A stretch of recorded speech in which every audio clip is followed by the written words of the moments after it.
Good evening, everybody.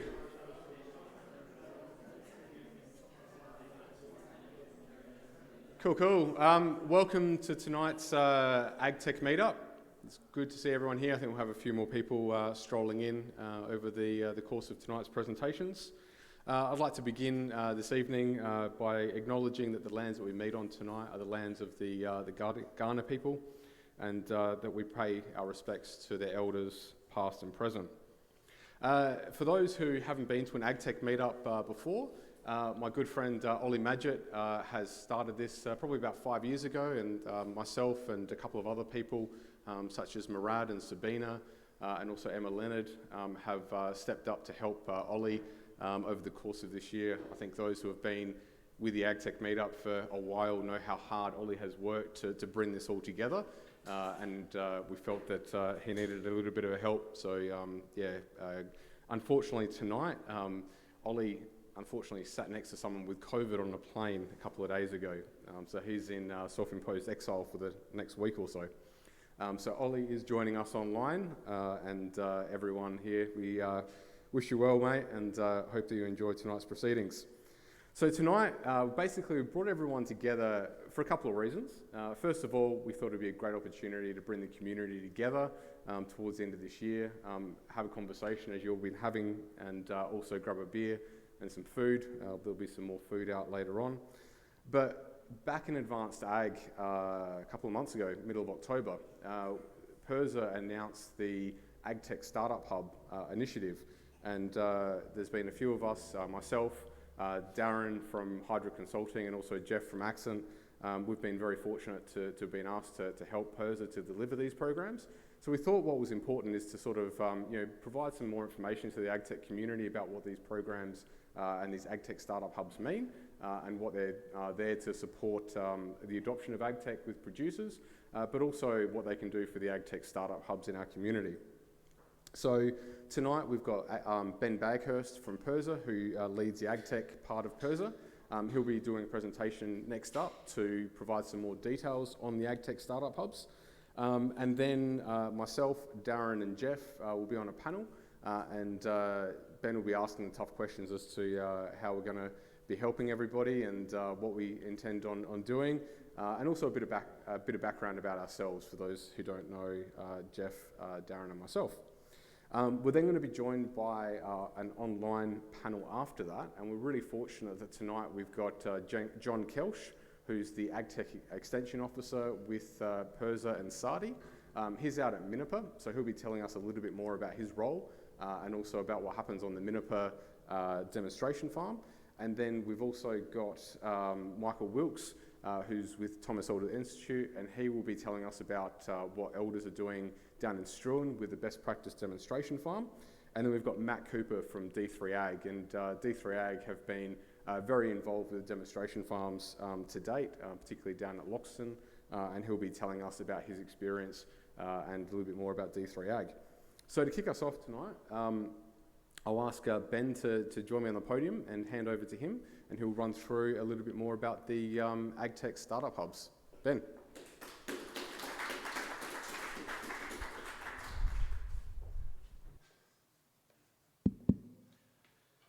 Thank you very much, Michael. All right, so we won't labour the point, but I would love to spend a couple of minutes introducing what PIRSA is doing in the AgTech space, because that will probably provide enough context for you to understand some of what we're going to get into the specifics about tonight.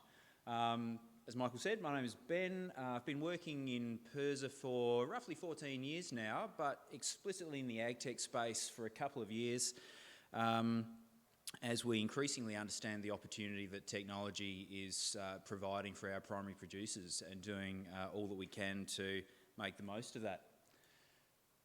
For our preaching to the converted here in terms of what AgTech is, but I will let you know from a PIRSA perspective where we draw the line.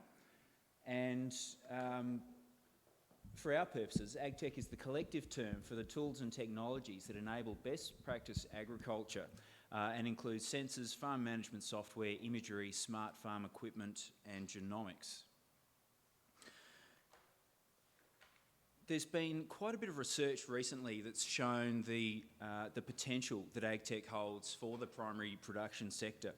And if you translate what the research is saying to a South Australia specific setting, we estimate that with unconstrained use of AgTech, we would expect to see a $2.6 billion uptick in the annual gross value of production. But unconstrained is probably the key word there. And a lot of what we're spending our time is to try and remove the bottlenecks and the hurdles for producers to use AgTech effectively so that we can get as close as possible to that $2.6 billion increase in productivity. Noting that that's technology that's here available off the shelf today. And we can go further than that, and that's, I think, a lot about what we're going to be talking about this evening. You know, how do we prime the pipeline and make sure we have a vibrant AgTech development community? That's when I think the real long-term opportunity is going to be realised. One of the first things we did as a department was to form an AgTech advisory group roughly 18 months ago. And they put together an AgTech strategic plan, which was really helping to guide the government in its efforts to help you as technology developers and producers and really everyone in that AgTech supply chain to accelerate it and remove as many hurdles as possible. Out of that process, there was a lot of consultation, surveys, discussions with all the stakeholders in that supply chain. And a couple of the challenges that came through really clearly, I've summarised in this slide at a high level. And this is information too that you'll find in the AgTech strategic plan. There was plenty of feedback that primary producers weren't always absolutely clear on the value and return on investment on some of the products that were being put in front of them. Equally, these technologies weren't always fit for purpose, and some were quite capital intensive in terms of cost to deploy. Even when there was good technology available, they didn't necessarily know how to choose the good from the bad, and they didn't have sufficient confidence then to actually invest and potentially reap the benefits that technologies would deliver for their businesses. And lastly, even when the good technology was available, producers had the confidence to invest and did so. It wasn't always easy and seamless to connect and integrate that technology with their existing operations and to make the very most of it. So everything that the department has been doing, PERS has been doing for the last 2 years, is to address some of these constraints. We'll be talking primarily at the technology supply end of the technology value chain for agriculture tonight. And it's really around that value proposition and what can PERSA help facilitate, and how can we work effectively to make sure that the technologies are always fit for purpose and that it develops with the end user in mind. But there are a range of other things that we're doing here that talk to some of those other challenges. We ran Advance Ag a couple of months ago at the convention centre. We have AgTech demonstration farms set up around the state at the moment. We will be running an AgTech Awards program actually later, in next year, so that's something to look out for. We're going to open up an opportunity to test and validate technologies on our AgTech demonstration farms. We're also going to launch an AgTech Growth Fund, which will be grants of up to $100,000 to help developers fast-track their service offerings into the primary production sector. So it's just a bit of a taste of what we're about at the moment. This is a screen grab from our PERSA AgTech webpage. So when it comes to the AgTech startup hubs, which is specifically what we'll talk mostly about tonight, this is where you'll land if you type in PERSA and AgTech to your browser. And on the far right there, the AgTech Startup Hub is where you'll find the links to all the information that we'll delve into this evening. I'm not going to dwell on this slide, but as an ongoing effort, we are constantly engaging with primary producers to try and understand exactly what they want solved with AgTech. And I know that the AgTech meetup group here play a very active role now in starting to get out into the regions, talk to producers, talk to industry associations, and that'll be ongoing work. But I think the point is from this slide, when we look at some of the AgTech solutions that farmers are looking for, you know, under software, vehicle management, irrigation management, livestock management, general farming, there are a raft of opportunities for technology in this space. I mentioned PIRSA Farms a moment ago. This is a map of where our PIRSA properties are around the state. So down in the bottom right, we've got a high rainfall livestock operations at Kybe, Bowlight and Struan, which are two farms located closely together. And that's actually a best practice demonstration farm operated in collaboration with elders. On the far right-hand side, we've got an irrigated horticulture operation at Loxton, the Loxton Research Centre at Farm. And at Nooriutpa, we have an irrigated viticulture operation at the Nooriutpa Research Centre. And at Turretfield, also in Rosedale in the Barossa, we have a medium rainfall mixed farming operation. And last but not least, low rainfall mixed farming operation at Minipa on northwestern Eyre Peninsula.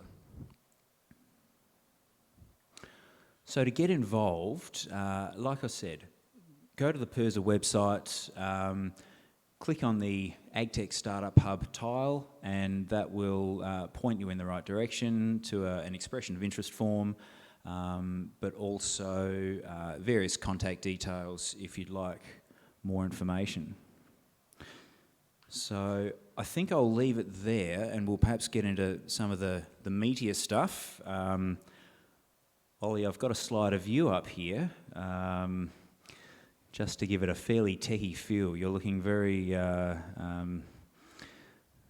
was going to say astronautical. I don't think that's a word, but let's call it a word for our purposes tonight.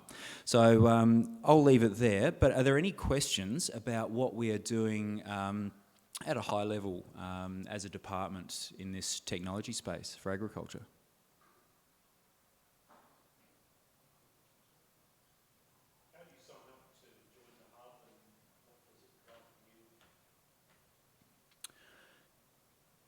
You sign up to join the hub right here.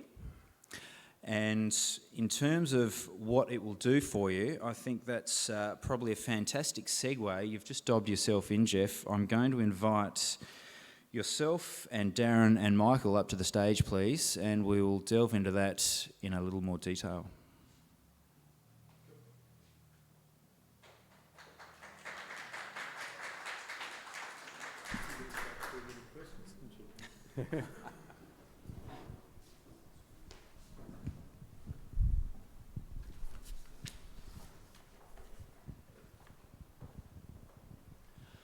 All right, thank you very much. So you've got a microphone, you're set. So part of what the AgTech Startup Hubs are all about is providing advice and support and really anything that we think we can to AgTech startups to help them develop their business plans even further. Part of that might be connecting with some of the hard and soft infrastructure that I've mentioned that PIRSA has a say in, like the farms and our extension officers and our consultants that know about these various sectors. But we don't know a real lot about running small business, medium or large business for that matter, and that's where these gentlemen and their respective businesses come in. So we've got Michael Macalino from BDO's AgTech Advisory Division. We've got Jeff from Accent Corporate Advisory, and we've got Darren from Hydra Consulting. And so I'd like you in turn to introduce yourselves, please, and kick off by saying, letting us know what your respective areas of expertise are as individuals and as companies as it relates to AgTech company development. and beyond that, we'll explore how that ties in with this idea of doing all that we can to accelerate technology development. So I might even start on the far end. Darren, OMK, could you kick us off, please? I loathe introducing myself. It is the thing I hate more than anything. I'm Darren OMK. I'm one of the principals of Hydra Consulting. Hydra Consulting is a consulting firm that specialises in agriculture, food, wine and, strangely enough, advanced metals manufacturing. And we work everywhere from technology, implementation, manufacturing, production, through to overseas marketing and sales of agricultural products and value added. So that's where we sit. The two team members from our team who are front and centre on this are myself and Ron, my partner, and we've got Saffron over here who's involved in making sure that this program benefits the companies who are coming forward. So from our point of view, everything that's involved in AgTech through to agricultural manufacturing and out into marketing and sales of products and services. For Ron, he's got a background in manufacturing and process control, and he built, I think he's built half the breweries that Carlton United have bought from small brewers over the last 20 years, amongst other things, and he's very busy preparing a brewery here for being rebuilt in Canada at the moment. You may have heard of a small brewery over at Theberton Way. Myself, I'm an agricultural engineer, or I was. I'm not sure what I am these days. These days I spend my time split between engineering and marketing and sales.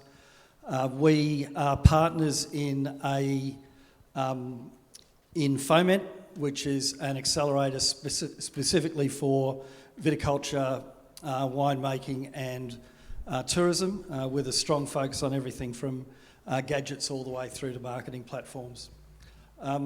We really actually love working in AgTech. I was really pleased to see that AgTech is an immature sector, because that suits me absolutely perfectly. I started as an agricultural engineer 30 years ago, working on agricultural technology, and 30 years later, in my 50s, feeling immature is absolutely wonderful. And the last thing, of course, we're heavily involved in startups. We invest in them, we've been involved in starting them, and also both selling out of them and crushing them under our feet. So thank you all. Thanks very much. I don't know if I want to be crushed under your feet at any stage. You're about the right size. I'm about the right size to be crushed under your feet? Yes, okay. Absolutely. My name's Jeff Thomas, run Accent Advisory.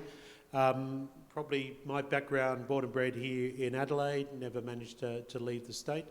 Was an electronics engineer, IT designer back in the day, and clearly don't do that now because it was too hard for me.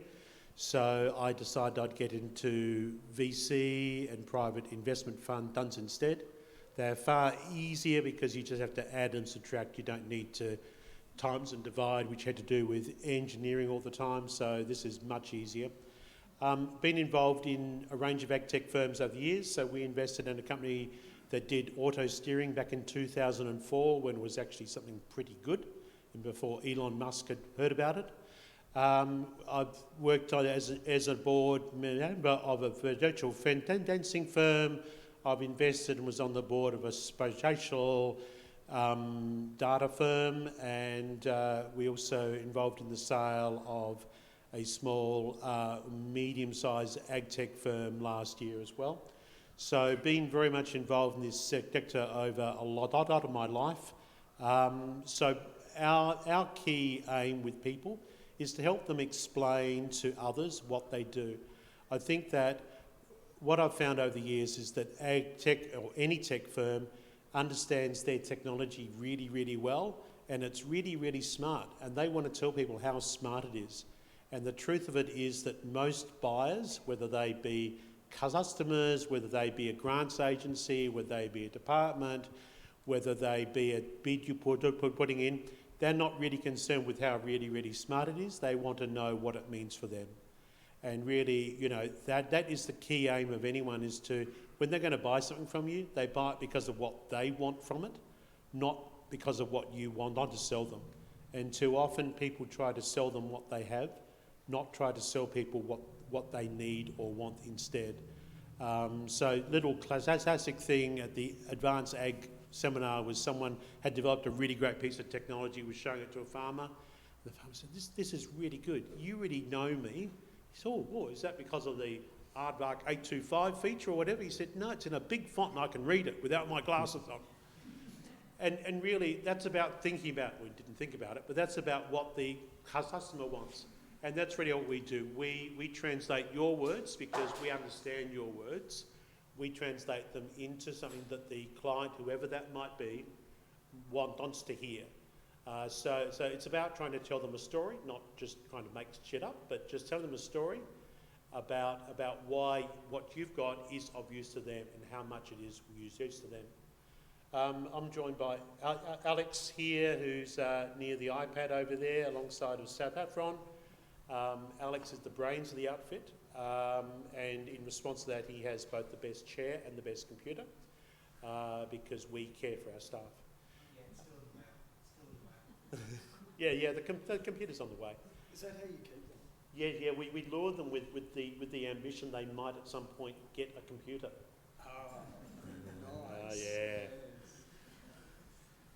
So the really good thing I think we're here for is to work with you guys to help you translate what you want to say to what the customer wants to hear in a way that means that they can understand what you have is of worth to them. So we're looking forward to working with as many of you as we get given to work with. Thank you very much. All good, I've got this, so you can hang on to that one. All good. So Michael Macalino, I'm the Associate Director for AgTech at BDO. So BDO is a global accounting and advisory firm. I joined them back at the beginning of 2018. Before that, so I call BDO my first real job. I started my first business when I was 21, and I built 5 businesses over the next 13 years. So the first business I started, I invented a way of purifying water to clean cars back when you couldn't clean your car because of the drought back in like 2005, 2006. And then I went and had that business for a few years, built that. We used to clean all the boats down at Glenelg and a whole bunch of really beautiful Ferraris and Lamborghinis and things like that. So I had a great time cleaning cars and boats and learnt the basics of business through that. I then went and had an opportunity to build a marina down at North Haven. So I built a $30 million marina in the grips of the GFC. So I got that opportunity about 2 months before the GFC. So trying to raise capital in the middle of the GFC was a very steep learning curve, but I had some excellent mentors who helped me to figure that out. I then had a gym that I started down at Westlake. So I built that, sold that. I had a couple of online e-commerce businesses back in sort of 2012 to 2015 that I would build and sell when I saw cloud emerging. And that experience playing around with cloud technology sort of led to the next thing, which was to create a business called Clear Business Dynamics. So we would help businesses to adopt cloud technology when things like Xero and Vend and Shopify were becoming a thing. So started that, grew that business, and that was sort of merged together with a friend's accounting firm, and we built a thing called a Codex. I was the chief technology officer and late stage co-founder there. So we built that into a business with about 50 people and brought that to the US. We raised money for that. And then I decided to step back from that business for a variety of reasons back in 2017. Yeah, basically from that point, spent a bit of time trying to figure out what I wanted to do next. I had a young family by that point and had sort of felt that 5 times starting businesses, I kind of wanted to do something different. I'd been doing a lot of mentoring in the startup community in South Australia. I mentored with Say Yes, and back then there was like Mass Challenge and Techstars, and I really enjoyed being on the other side of the table and sort of helping entrepreneurs and helping a lot of the knowledge and experience and mistakes that I'd made to help entrepreneurs to sort of guide and navigate that process. And that's where I really found that passion. and then sort of looked at, well, where can I apply that, those skills and expertise and network? And I found that agriculture really was an industry where I'd worked with Yalumba and I'd worked with Jerleek through my previous consulting, and I found it fascinating. And as ultimately I'm a technologist at heart, I really saw, similar to the way that Jeff was saying, the ability to translate technology into an industry can be sometimes difficult. So that's what I wanted to apply myself to doing. So basically these days I work with early stage AgTech companies, right from research through to some of my clients are definitely in the scale up phase. And essentially, I do that through BDO. I'm also the expert in residence at ThinkLab, and I'm the lead mentor at Spridex over in Melbourne as well. So everything from helping AgTech companies that are obviously very technical, very robotic, could be biology, it could be software, really helping them to figure out their business model, figure out how they actually turn that into a real business. We raise capital for them, and then really help them with that operating model. So how do we, now that we've got maybe $5 million from an investor, how do we make sure we actually deliver value to the end customer for that? So yeah, really looking forward to being part of this program, working alongside these two and their teams, and yeah, obviously a little bit more with this evening. So when you take the opportunity to put in an expression of interest and join this AgTech startup community that we're explicitly talking about tonight, we'll put you in touch with one of these wonderful companies for a start, and then that's probably where the journey begins. And thank you for describing that, sort of giving us a taste of that wealth of experience. But I'm going to put you on the spot even further and just say, with a double-headed question, perhaps can you each give me one more challenge that you're starting to see for AgTech companies that you've seen more than once, where they're battling, and where that ties in with the skills and experience that you might be able to help in that mentoring, case management space. So this is a chance to briefly talk about what you're seeing as some of the hurdles, but equally just call out again one more sort of explicit area where you're finding that you can help companies to make a little bit of progress. I'll start off so that everyone else can think of their correct answers. Look, I always think that if you kind of poll the room at the moment, the end result would be I need some cash, I need funds to expand, and I think that I'm sure in 200 years' time we'll be here, or we won't be, and it'll be the same issue all over again. It'll be, well, I've just got this idea and I need 200 billion to kick the thing off. And so I think that it's that being able to get to an investor or to make those sales is always the hardest thing. I'd say always with all these firms is sales is the best way to get some cash in the door, proves you've sold it, and also it's non-dilutive funds. It's cash that's just come in. It's not a grant, it's not investment. So, but just getting that first cash in the door, I think, is always the hardest step for anyone. Yes, I'll agree with that. That makes it easy for me, what he said. I think it's, for me, those early sales, that traction, but not just getting early sales. It's actually, from a startup perspective, it's about moving that sales process into being a process that is self-feeding.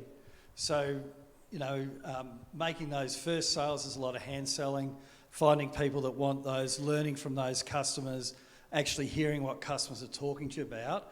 And then as you go to scale, you need to start creating a sales process where people start to come to you, where you've found the right hooks and the right triggers. So as you start to build your business, you can show people some of the other things that appeal to investors, like self-sign-up, like people are turning up, you're graduating them from a free tier of a package to a paid tier, or you're taking them through a demonstration and you're making sales, and being able to show that you're the type of company that can both find customers but also can help customers find you and start to beat a pathway to your door, and helping your customers get your next customers on board. So a really, really strong focus on that customer process, I think, is incredibly important.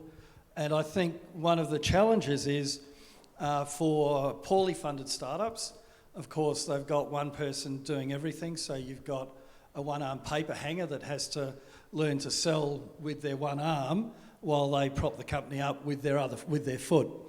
But for well-funded companies, there's a slightly different problem, is coming into marketing and selling startup capability from a more conventional, perhaps a fast-moving consumer good perspective, where in fact your marketing process is almost turned on its head. So you're looking at a different marketing and sales practice where well-funded startups can end up with very skilled people who are applying the wrong models to making those sales. So there's some thoughts. I can talk for hours, by the way. All good. As long as I'm not introducing myself. So I definitely agree. The capital side of things, a lot of the time, these products and services are expensive to bring to market, 100% capital, and then learning how to sell them is definitely a challenge that some AgTech companies really have, so that sales and marketing piece. The challenge that I've been trying to address definitely over the last year is that agriculture and the AgTech ecosystem functions quite differently to software as a service or fintech and these other startup ecosystems that we've seen. The business models are different, the investors are different, the end customer is different as well. So where what we have is quite often technologies or companies that come into agriculture thinking they'll be able to deploy what worked in the other enterprise software industries, and it just simply doesn't work. So what I've been trying to do, particularly through helping Ollie out with the AgTech meetup, running South Start, is really find ways of connecting startups together in the AgTech ecosystem. Because a lot of the time an AgTech company goes, I need $100 million because I've got to build the hardware, the software, the algorithms, everything. It's like, well, you do this particular algorithm really well, and these guys over here, they've spent $10 million getting this hardware out to market. Maybe you guys should get together and actually have a look at where there's opportunity for technical collaboration, where there's opportunity for a collaborative go-to-market. And we've seen that work really well, where you've got this end solution for the customer, which means they don't need two apps. They maybe get one app, but there's also an economic imperative for that company to work together as well. So, where a lot of the companies have been struggling is that everyone is trying to build the entire vertical stack for the customer, which is incredibly expensive. The way we're trying to address that challenge is, particularly with things like the demonstration farms, which we'll speak about tonight, is where can your data from your piece of hardware being sent into their software to increase the value proposition for the farmer is probably the area that I'm trying to solve, particularly at the moment. Thank you, Michael. That's great. I think I might, we've got a few minutes, throw it open to you. Are there any questions for our panel? Queries about the types of things they might be able to help with?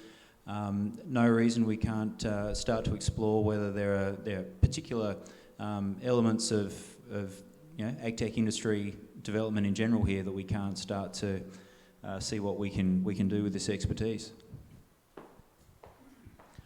And you're also welcome to invite Darren to introduce himself again, of course. Thanks. Hi, Emma Leonard here. Apologies, I was late, so please chop me off if you say you've said all this already. But Michael, I noticed you said at the end there you're dealing with genetics, you're dealing with apps, software, hardware. What is AgTech and what won't you be dealing with? Might be simpler than what will you be, which is easier to answer. But what are we really talking about with AgTech? Because I always understood it to have a data flow within there, and have we moved away from that definition or not? Yeah, very, very good question, Emma. Thanks for coming along. I think what we've seen over the past 3 years is AgTech, the definition becoming very, very broad. And I've, in previous presentations referred to it as the agri-food tech ecosystem. I think what we're really trying to address in the context of the AgTech startup hubs is on-farm AgTech. So really we're looking pre-farm gate. And in terms of the biological side of that, what we're looking at is things like synthetic biology. So there are some new products that are coming to market which can use different types of microbes to maybe extract nitrogen from the air as a fertilizer substitute. So, some of those things start to blur the lines, but anything in terms of, software, sensors, imagery, anything that is actually attached to an animal, I know things like Serostag, those things which do produce a data flow would definitely be the AgTech in the context of this particular program. Martin, Andrew, are there sort of stages of the development of a startup that are not appropriate for the AgTech hubs? I mean, do you have to be in a certain stage, or if you're too immature, you're not ready yet, or if you're too mature, it's the wrong business? We did have a discussion around that at the start, and the end result was we decided that anyone would fit. So even if you're at the ideation stage, we're still pleased to talk to you. So I think we called it stage 1 or stage 0, but we were pleased to talk to you even at that stage. Darren, do you want to talk about your 10-point? Well, I think Jeff covered it. We're quite happy. At the end of the day, everything from an idea creation through to the development of an idea into a technology, getting early stage customers, trials, feedback, minimum viable products, through to quite mature companies that are looking to scale internationally. So, yeah, the answer's the whole lot. And our objective is actually to help people move through that sort of technology development or startup development stack, so to speak. No hard questions. I've got the mic. Yeah. It's a little bit of a hard question. No, don't give it away. I think you've got this one. But the point is that agriculture has some very in-depth research with it across the board. Cyro and all the crews have been knocking about for years, developing fantastic technology. So I'm kind of excited about the bringing together of multiple groups. So what sort of communication environment are you going to develop in that regard? What do you see? What can you envision?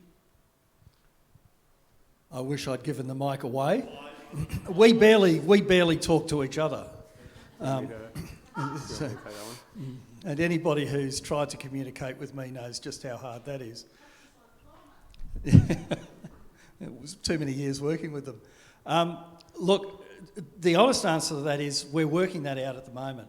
So right now we're starting with the first companies that we're working with. We're having those conversations with them, looking at actually what's needed to take those, whether it be a researcher with an idea that they have a commitment to getting out into market through that kind of technology development or startup pathway, through to those developed companies and actually talking about what they need. So I think we're at the early stages of working out what it means for this program.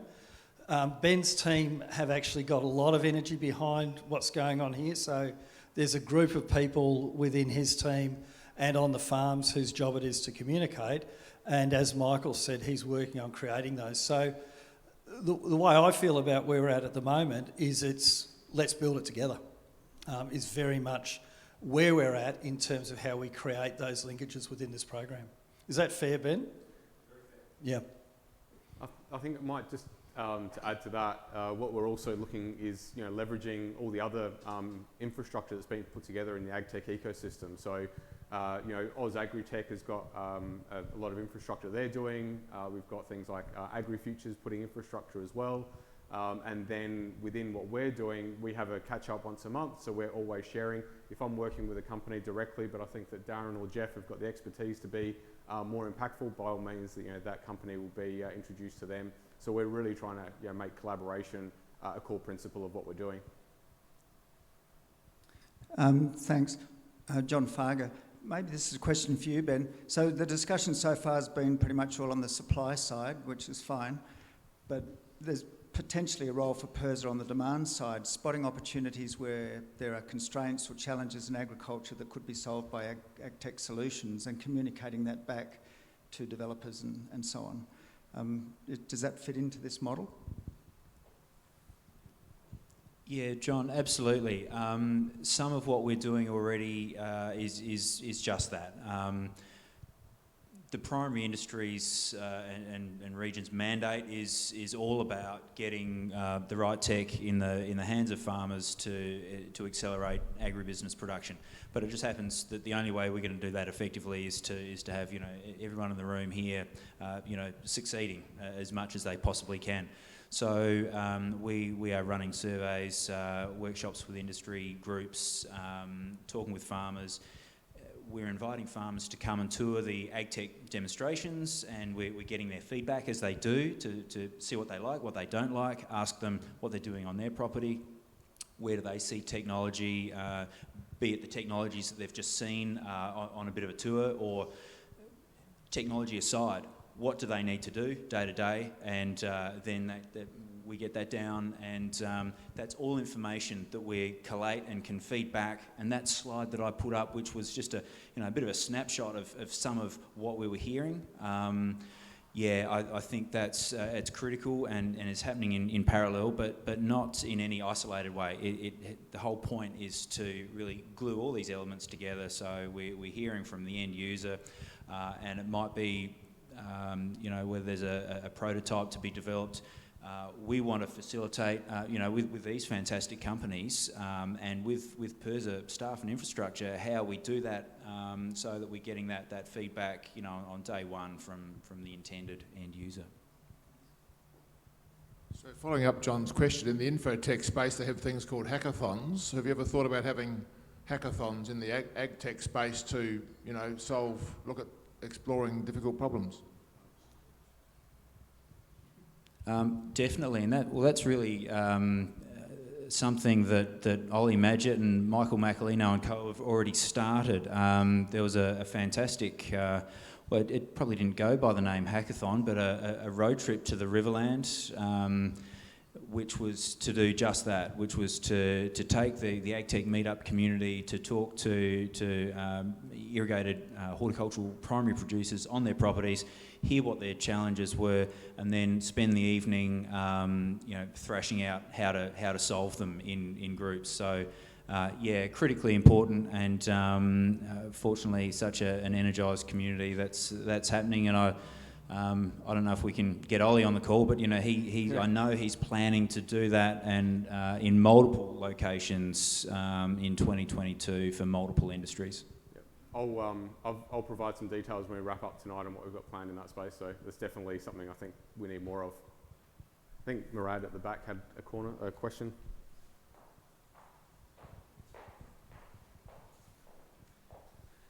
Hi everyone, Murad from Optomni.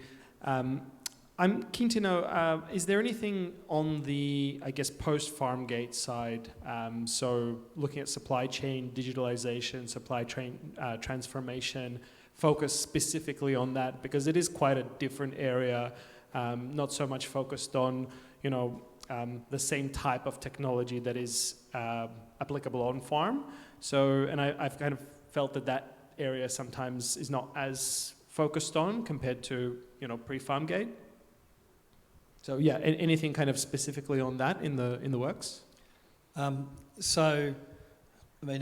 Ben said, there's constraints within the program of what constitutes AgTech, but when you start to look at supply chain, if you look at ledger technology that works all the way from even pre-farm gate all the way through to consumers, I'd certainly see that kind of technology as fitting extremely well, and perhaps some platform technology that again connects back to the farm gate. But as you heard Ben say, there's a definitional element to this program that says farm gate. So there has to be that element of farm gate, I think, for us to look at it. We wouldn't be able to look at something that started strictly post-farm gate. Yeah. I think, can I just jump in there? I think that's spot on, but correct me if I'm wrong, Murad. but I think the kind of platform that you're talking about starts pre-farm gate, in that it actually is of interest and benefit and arguably great importance to the grower to understand what to grow, when and why, who the end user is, who's the buyer today, who's going to be the buyer, and what do they want in 2 months' time. So, yeah, Darren, you're spot on. But when it reaches, before the farm gate, as I think probably Murad was, that type of technology you're talking about, 100% within scope. Cool. Might have to. Online? Online question. That's right. So I've got a question from Matthew Moat. So this is for you, Ben. So I'll pass the mic over.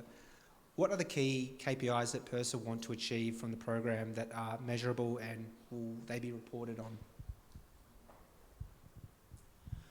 Thank you, Matthew. That's a good one. So we're somewhat learning by doing here, and as Darren was saying, we're working out the best ways to do these things, and one of those is the key that we're looking at. We're baselining technology readiness and company maturity really side by side in this process on day one. And the way that we're going to measure success is to then revisit from time to time to see if we've been able to move either or both of those. So to make that technology, increase it through the readiness scale that some of you might have already seen, and we can probably circulate and socialise that a little bit, Darren. I think it's a great document really for everyone, and that's perhaps something that we can do after this.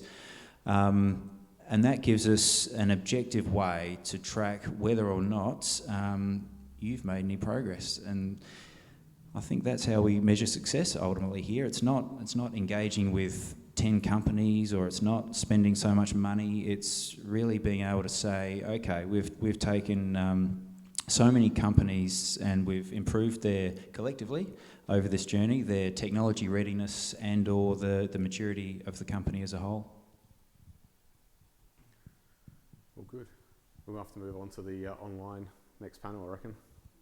Oh, there's one more question here. We've got another one for you, Ben. So, how are the startups matched to the relevant firm as part of the AgTech Hub program? Lucky dip. Excellent question. Yeah, lucky dip. We put them in a hat. No, we. Isn't there a special sorting hat? The expression of interest questions, when we get your expressions of interest, you've been asked what you're developing, who you're developing it for, what the end use is, what are you trying to achieve. As a collective, we review that together, and then we match it basically to the expertise of these companies that you've started to hear about. Say, right, well, you want to raise money, okay, well.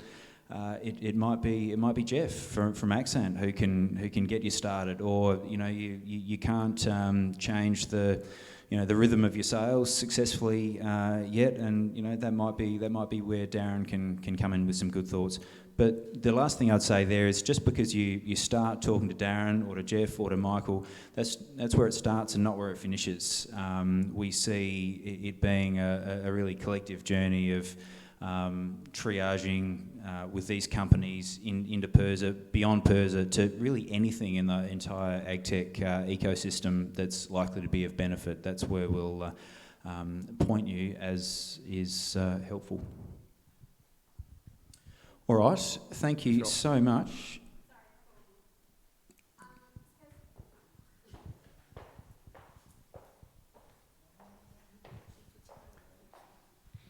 Is PIRSA working with the universities, because UniSA Ventures, for example, exists to support technology readiness programs? What are you guys doing?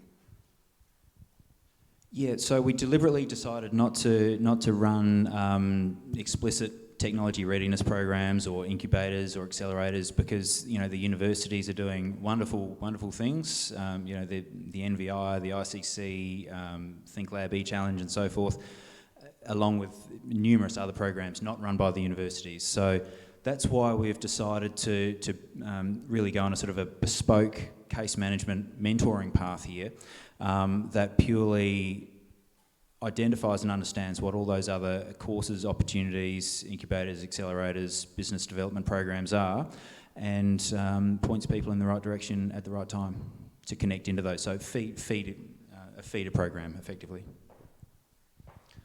All right, we are going to keep moving, so thank you all so much, and I'm going to hand back over to Michael for our next panel session. So thank you kindly.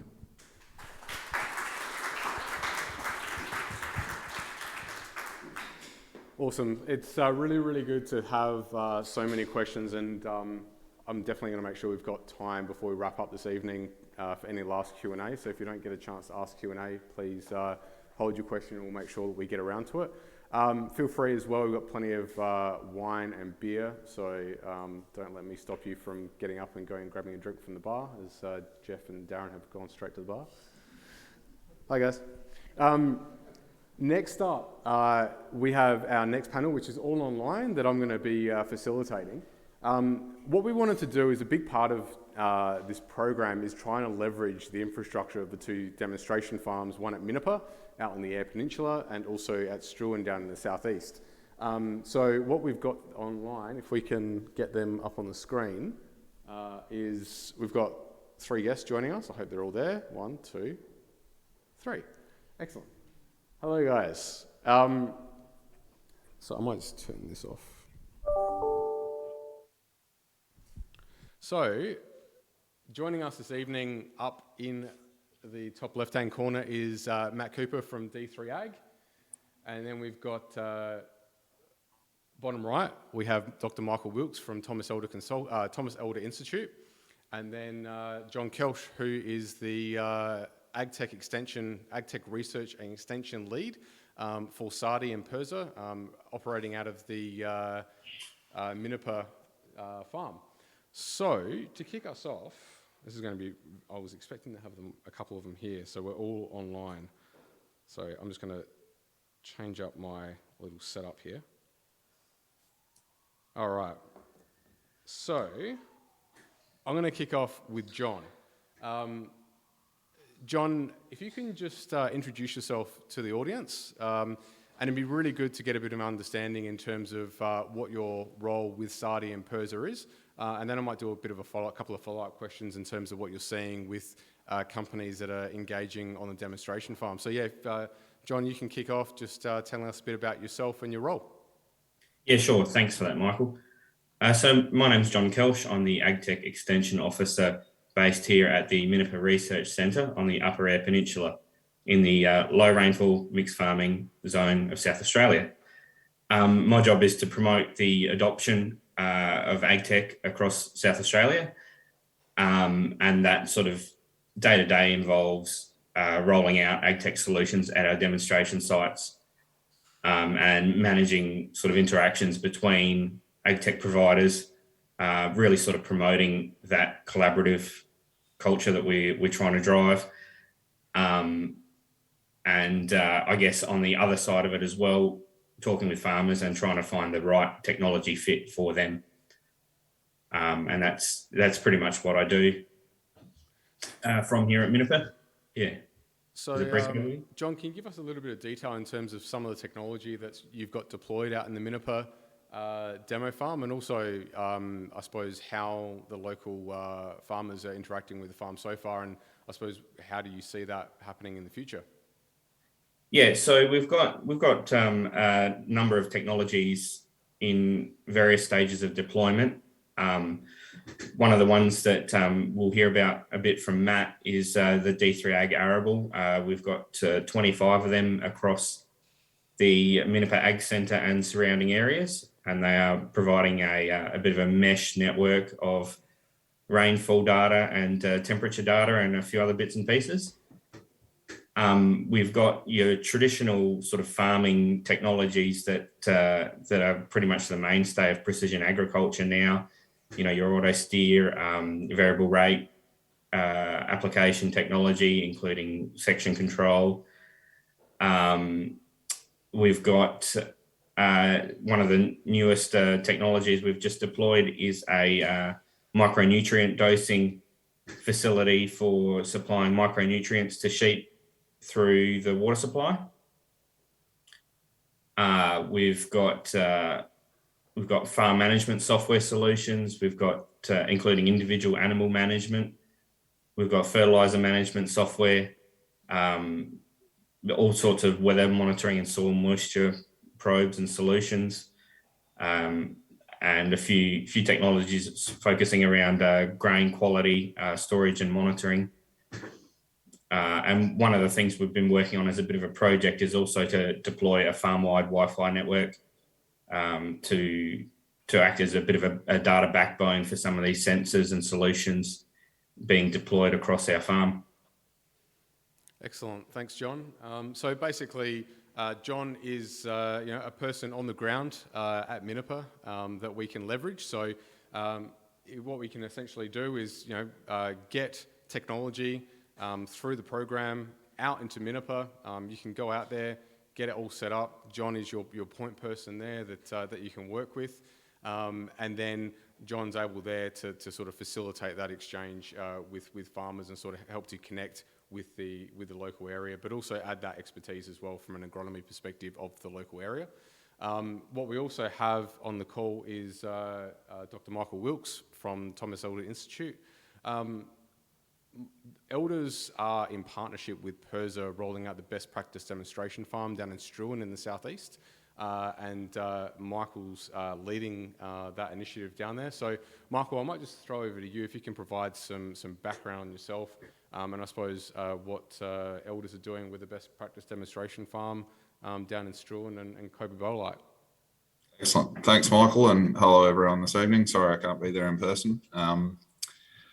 So yeah, as Michael said, I head up the Thomas Elder Institute, which is the research, development and extension arm of Elders, and really key focus here is around bringing innovation and new technology to the farm gate and supporting producers to adopt those new management practices and new technologies at the farm. Now, within Elders, we have a pretty large network of agronomists, livestock production advisors, and now AgTech specialists that are able to help our clients adopt new tech and new innovation on farm, which is the big limiting factor in a lot of these new things that we bring to market. So back in 2019, Elders signed an agreement, a strategic partnership with PIRSA around the Struan and Coby best practice demonstration farms. And the purpose of those was really to demonstrate the transition of a property from what was fairly common practice for the region, commercial sheep, cattle and small amount of cropping enterprise, document the transition in terms of farm production performance using best management practices across all of the different sectors in that property. And the other component to that was how would we strategically use AgTech in the farm to improve productivity and profitability for the enterprise itself, but also be able to capture the information and demonstrate that to producers in the region and nationally, what the genuine value for that technology was. So I guess it's a little been around a little bit longer than the current AgTech startup initiative that is out here. And probably the main difference has been the focus on technologies that were commercially ready to roll and had the appropriate level of support to make sure that they were underway, because it's really focused on bringing farmers on site, letting them see what's there, what's market ready, what they can go and pick up now and go and apply on farm, and have the support and the right information around the value proposition to do so. So really exciting initiative that PIRSA has now taken more to support the development of new technologies coming through as well. And obviously they'll integrate with the farm at Struan. But I guess the activity to date has really been focused on what is that end commercial relevance and how do we demonstrate that to producers so that they do adopt. Very good, thanks Michael. And last we've got Matt Cooper. So Matt and the team at D3 Ag have been deploying their technology, particularly down at the Loxton demonstration farm, since the demo farms were set up back in about June last year. And I think they have their technology deployed on most of the demonstration farms. So I thought Matt would give a really good insight from a AgTech company that's actually leveraging this infrastructure as to what their experience has been, actually, using the demonstration farms to interact with local farmers, and yeah, just to tell us a little bit more about D3 and their arable technology. Thanks, Michael. So my name's Matt. I'm from D3 Ag. We're an Adelaide-based company, and we're the channel partner for Arable Labs, who are a company based in the US. They make weather stations, which is, we have one here pictured behind me in my virtual screen. I suppose we're one of the sort of more unique companies in this scenario, because we don't make anything. We're essentially just a distributor, and we're here for local support in the market. But having said that, we've been very fortunate enough to be invited by PIRSA and SARDI, as Michael said, as early back as June last year, to showcase our technology on site. We first deployed at Loxton mid last year, and we've recently set up at the Newry Vidi station, and as John mentioned as well, over at Minipa as well. So yeah, look, I suppose from our perspective, our activities against the strategic plan, we've seen a lot of networking and collaboration occur through the process so far. Obviously, there's that demonstration of the technology and conveying that operability and that understanding for primary producers out there. But yeah, look, there's some of those elements around entrepreneurial capability that we're sort of missing in certain areas, in certain elements. We've got a great product. We're on the launch pad, but the thrusters aren't quite, they're not connected at this stage. So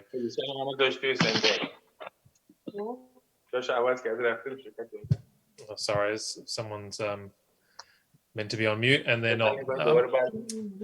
Yeah, so back to what I was saying. Yeah, look, we've had tremendous support from PIRSA and SARDI throughout the initiative so far, and look, we're really excited to be part of the Startup Hub initiatives as well. We're really confident that this initiative is going to help us and other tech vendors grow and achieve their goals as well. Fantastic, thanks Matt. And I suppose on that collaboration side, have you had any other AgTech companies from South Australia that you have been working with either at a technical or a commercial level, and do you see that being something of importance going forward?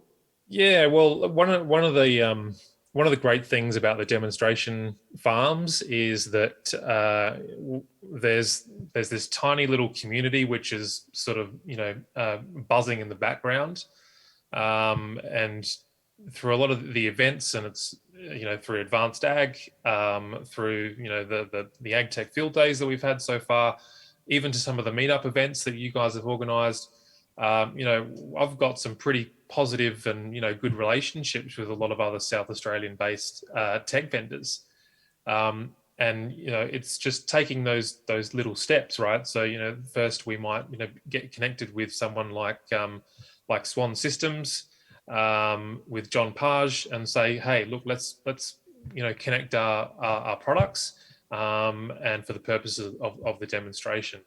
We might get some crossover with other areas as far as some of the spectral imagery goes. We might have some conversations with Airborne Logic, And we've even had some recent chats with Deep Planet, around their yield forecasting potential as well. So there's really a tremendous amount of potential and scale for a lot of us tech vendors to work together and collaborate.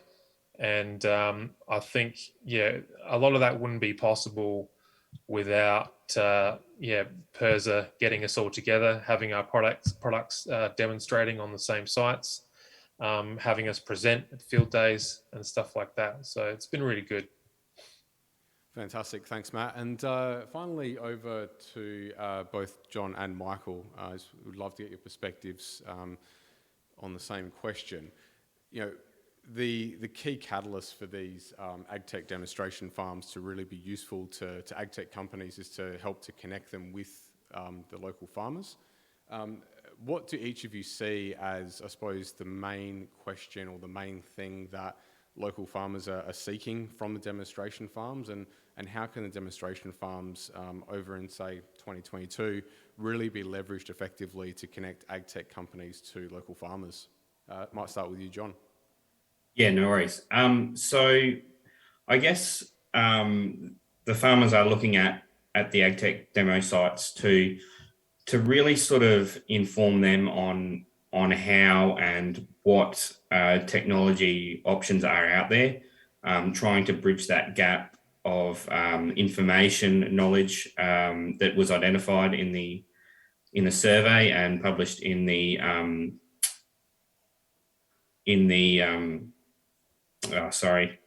mine's gone blank. In the AgTech strategic plan. And just sort of looking to us for some advice and some guidance as to what's out there and how to implement it, and how to make sense of the data coming out of it is a big part of it too.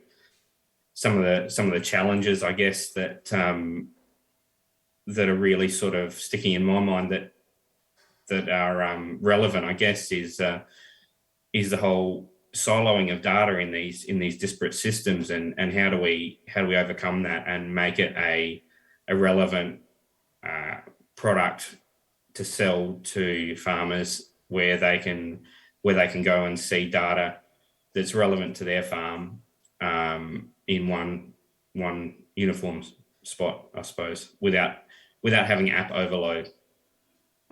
Fantastic. Thanks, John. And Michael, what were your thoughts on that? Yeah, Michael, I think probably one of the biggest call outs from farmers is seeking support to make the decision on which solution they're going to implement on farm, and then also having the ongoing support if things go wrong, and also how to use that information. And it really does depend, I guess, on what stage of, I guess it's a curve in terms of adoption and readiness to take on new technology that the individual producers have as to where they are. And I think probably one of the key things I see, if we can demonstrate some what might be seen as relatively simple technology but may not be widely adopted, if we can clearly demonstrate that and get people in and get them to understand it, and then at the same time have some newer technology being developed alongside, then it's less scary. They're more familiar with the new technology that's coming through, and they're more likely to adopt it when it is at that commercially ready stage. I think where we've seen demonstration site type activities go wrong in the past elsewhere in the country is that we've just had newly developed products on site, and then when that hasn't worked as clearly, farmers can be quite, if it's not working and it's not reliable, they're pretty quick to tarnish it, and rightly so. They're busy people with high value businesses underway. So I really think that support piece is absolutely key, and by giving them a suite of options that are commercially readily available now, and then also access to the developers of the new exciting stuff, that sort of sets a pipeline for people to start adopting technology and then progress across their enterprise by getting more and more complex. Fantastic, thanks Michael. And maybe at that point we'll open up to Q&A. Any questions online at all? No, not yet. Anyone online, if you have any questions, just drop them in the chat. Martin.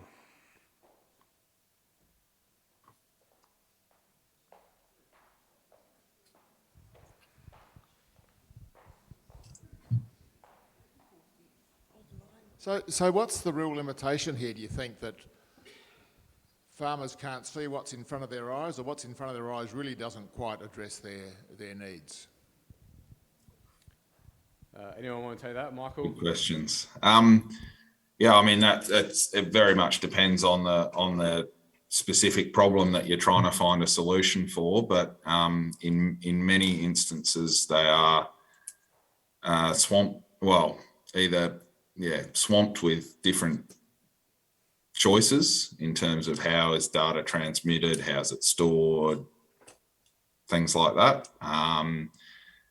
And in many instances, it's probably just having trust in the equipment and seeing it work, and seeing it, even something simple like remote water monitoring, having the trust that yes, that is actually going to work, and I don't have to go and check all of my watering points while I go away and have a summer break at the beach. I'm not having to come back every 2 days. It is genuinely having that trust and support in the offering, which I'm not to say they haven't had it before, but they just need to be taken for that journey to build the trust. Now, it's not all, but there is it's a huge market, this AgTech space, and it's got huge potential, and it will continue to develop, but it is a very undeveloped market overall, and a lot of it comes down to people seeing a clear value proposition and being supported to achieve that value proposition. I think another key component of that too is, because it is such a big market, just trying to keep across everything is nearly impossible. So there's an education element there as well, that farmers have really got to know what's out there, and to do that, like they can't do that on their own. Thanks, John. Thanks, Michael. Questions? Emma. So, Emma Leonard, Agri Know-How. Really great to hear what you're doing out there, guys, and I think it's fantastic what PIRSA are doing with the hubs.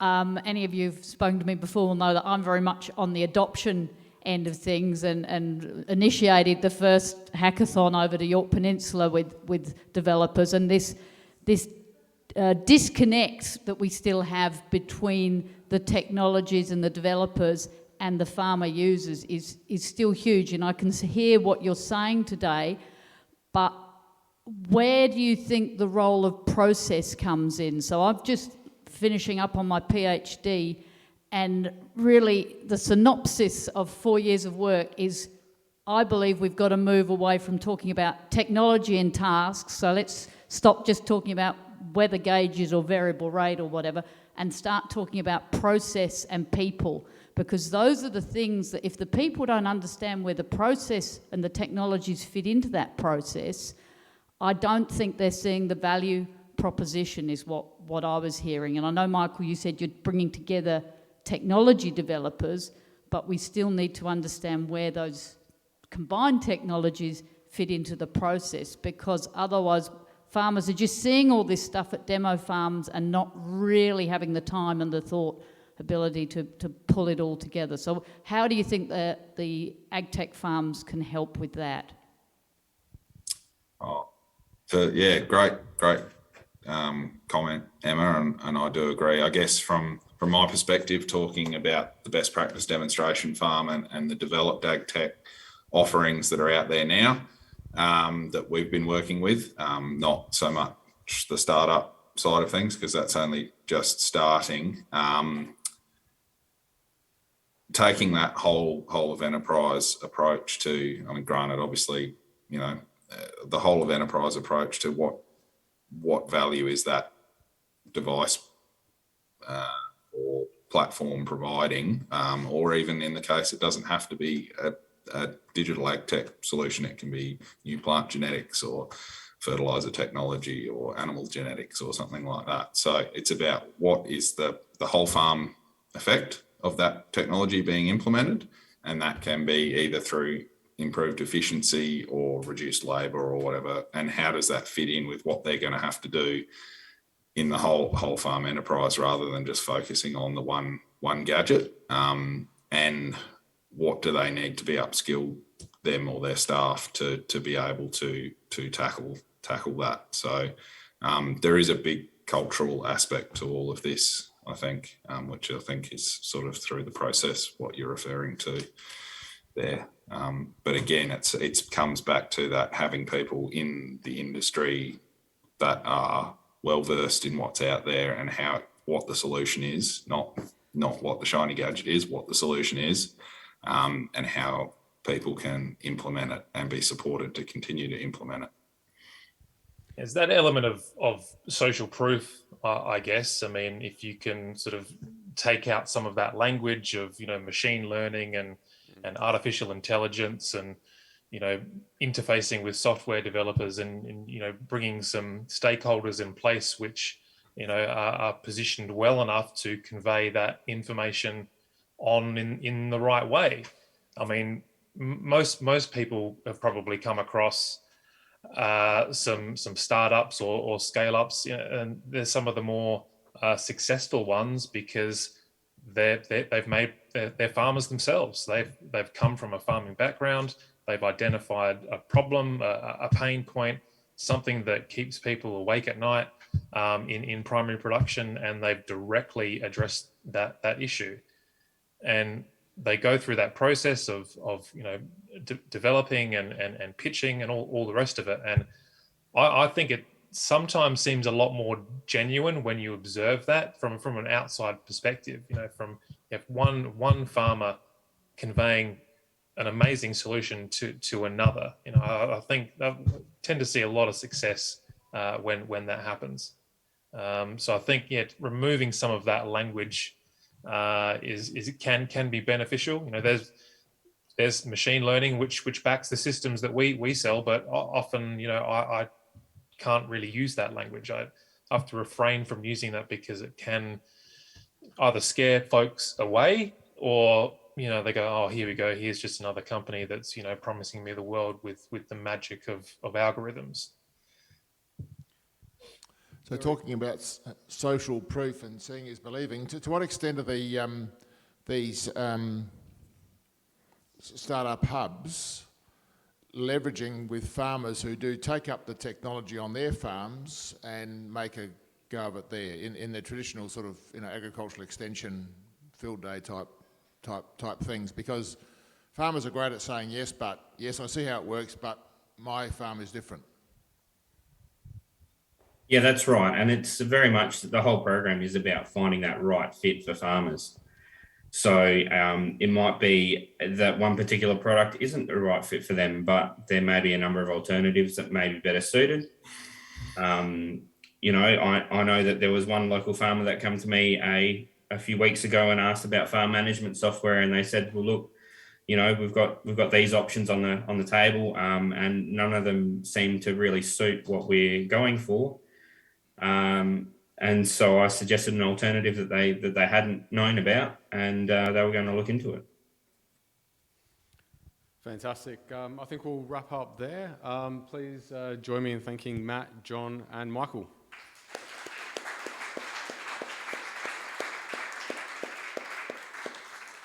Thanks, everyone. A couple of things while I wrap up. So yeah, thank you very much for joining us on Zoom tonight. A couple of thank yous and updates more from a community perspective. If I can have the slides back up. So, went too far. If you can just put the first slide up. Awesome. So yeah, basically this is our last AgTech meetup for 2021. It is amazing that we can all actually have a in-person AgTech meetup. I just want to, on behalf of Ollie Madgett and myself, and also people like Emma Leonard, Murad and Sabina, There's a number of people who have helped actually bring these events together over the course of 2021. So I'd like to say a big thank you to all of you for helping us, yeah, we're looking forward to next year. Up on the screen as well, we have a number of sponsors who have helped us from a financial perspective. We've down in the Riverland, we have ThinkLab, AgriFutures, PIRSA have helped us as well to bring a couple of these events together. We've also, with the last AgTech meetup, had the support of AusVeg. So really thank all of the people that help to bring these events together. There's a lot of work that goes into them, and obviously food and beer and things like that, we like to make sure that's available to keep the conversation going. So thank you to those supporters. A couple of updates. Ollie and I, with Emma, in a couple of weeks, we're going to be getting together to start planning out next year. We want to really sort of take the AgTech meetup and the community to the next level next year. We got a great response to the Riverland road trip that we did, and we want to be able to do more of that. So we're starting to plan a road trip for the AgTech community down to the southeast in the similar way that we did the one to the Riverland. We're also going to be doing some things with AusVeg at the AusVeg conference. I think that's in May or March. So we want to be able to provide the opportunity for AgTech companies to actually have a booth there and display to the AusVeg community.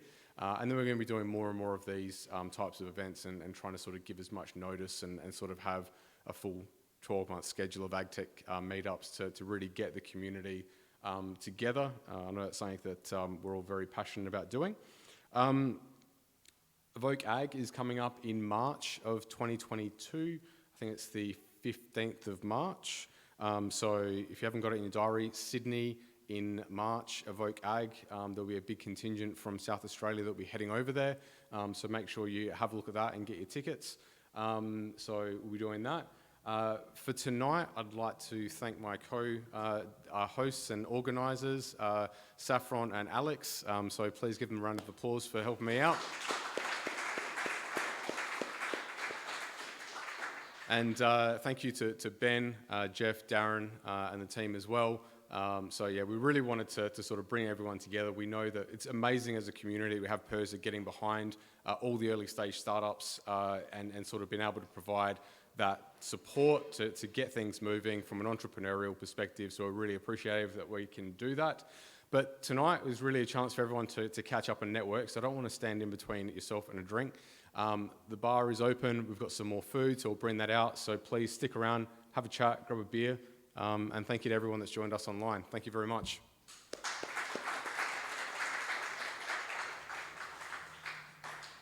Cool.